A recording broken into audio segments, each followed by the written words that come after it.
Swiss family businesses contribute 64% of the country's GDP and account for 2/3 of jobs in Switzerland.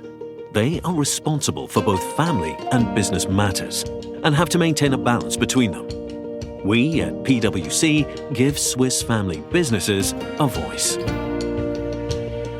Welcome to episode 4 of our Family Business podcast. My name is Mercedes Grau and I'm working in business development at PwC Switzerland with a strong focus on family businesses as well as the family office segment.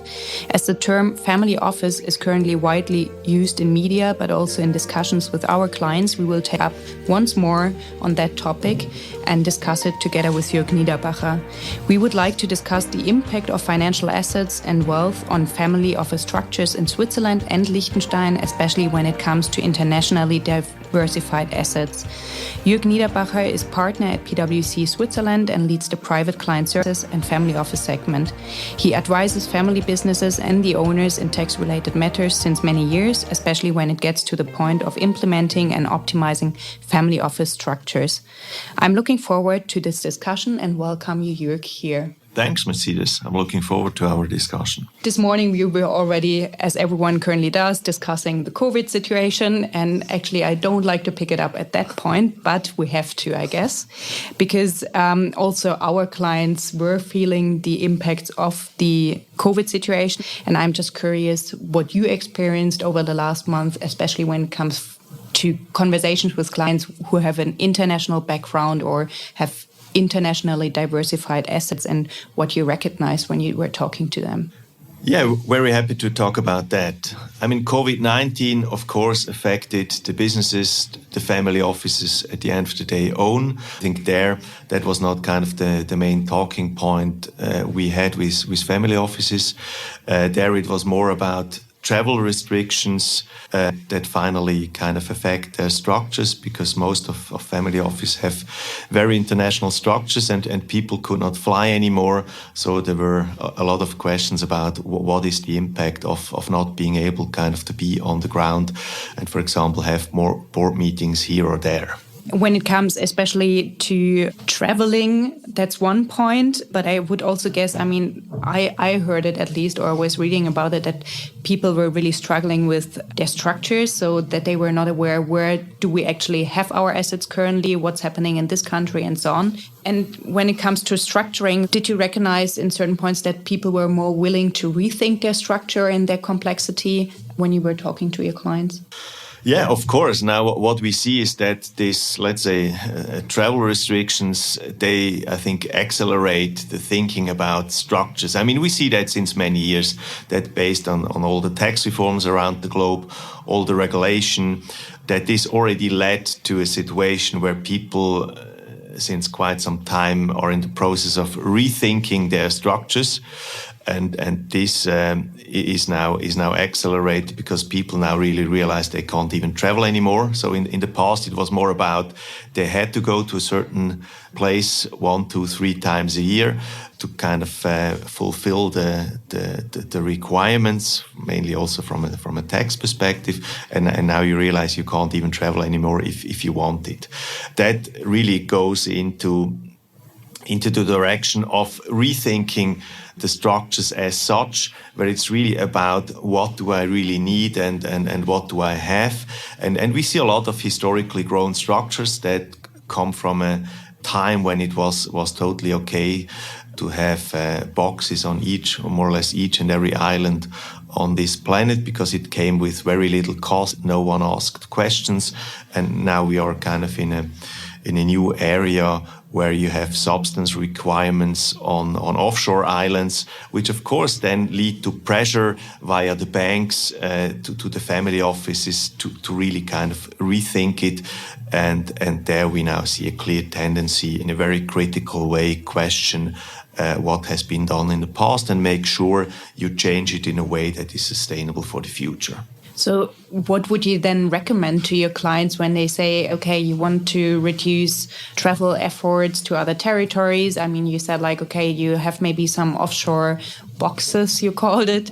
What would you recommend if you want to bit more sort out your structure in a more sustainable way also for the future? We don't know what's coming, if the travel restrictions will stay like today or however the future will look like. So what would you recommend? Yeah, I mean, proximity, definitely, I would say almost a buzzword. Of course, Bermuda might be nice when the weather is good, but traveling there is really a challenge, even if there are no travel bans. Now these days, people really start thinking about what are kind of reasonable locations that actually bring the same benefit. And therefore, it's not too much of a surprise that, for example, a country like Liechtenstein is kind of, let's say, now on the short list for many family offices when it's about investment structures, because the tax and regulatory environment is very good. And it's very close. I mean, we have clients who have employees in Switzerland that at the same time serve the company or the companies in Liechtenstein. They spend there 1 or 2 days a week, which is not a problem at all, and creates the necessary substance. If you want to do the same with kind of, let's say, the nearest location outside of Switzerland, that might be Luxembourg, which is already much more painful to get there by plane or by car. And comes with substantial more cost. And therefore, let's say simplification is something which now these days definitely helps locations like Liechtenstein. And therefore, it's not a big surprise that we see much more demand there. So you just mentioned moving to Liechtenstein would be an option. How easy is it actually to move to Liechtenstein? Respectively, what do I have to consider when moving my structures to Liechtenstein?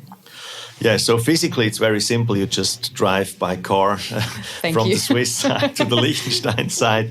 But of course, in practice, if we talk about changing an investment structure, that's not as easy as kind of shifting around some boxes on a piece of paper. I mean, there is kind of preparation needed to kind of check what are kind of the impacts on the different assets and asset classes around the globe. But once you have done that, I mean, you execute it and you're there. And we currently see a lot of clients who are willing to kind of invest in this piece of work to make sure that they are ready for the future and are not kind of hit by the past, because that is really what we see, that there are a lot of structures out there which are simply coming from a different time and are simply not sustainable. And that really leads people to kind of investing what is needed to kind of go ahead and make sure you're ready for the future. I mean, when we talk about structures, let's say that's the basis you have to have in mind. Is it really a sustainable structure we are currently having? But I guess you also need to have like a very good understanding of what the family office is actually doing. So where we are invested, what's our internal setup. So also when it comes to professionalize a family office or also thinking about implementing new technologies, what did you recognize when it came to that point of discussions with your clients? Yeah, as you said, I mean, there is definitely a professionalization taking place.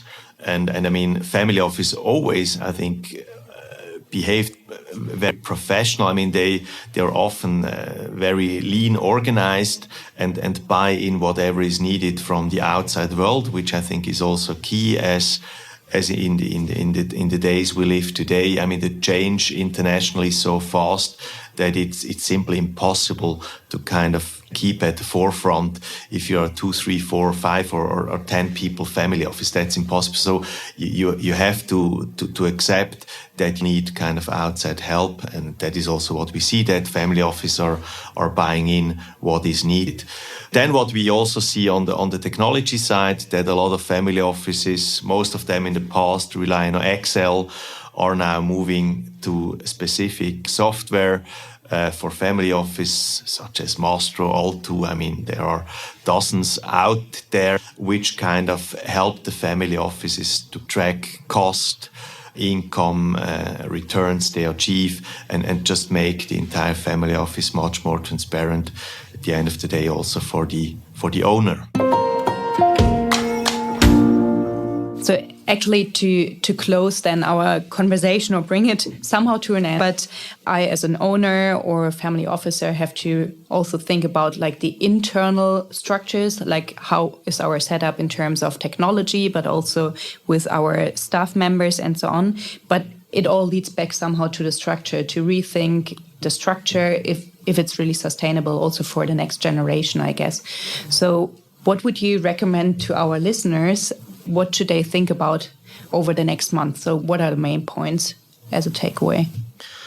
Yeah, you already made a bit of a conclusion, and I can support this. So for me, the most important now is that really people take their current structure, have a look at it, and really ask themselves what is really needed and what do they want to have for the future, and I'll take this as an opportunity to get rid of what is no longer necessary, what comes with kind of quite high cost and complexity, and make sure they exactly have what they need to have a sustainable structure going forward. So actually everyone has a to-do. The family officer has a to-do to talk to his employer, let's call it, to the owner, and the owner also should talk actively to his or her family office. And also, like, I guess the next generation has to ask their parents, like, what's the plan for the next years? Yeah, I think that's very key to really have the next generation in mind and ensure they don't inherit things that are simply not needed and just harm kind of the future. Well, thank you very much for this interesting conversation. And as I said, like, I'm looking forward to another conversation, and we all a great day. Yeah, thanks, Mercedes.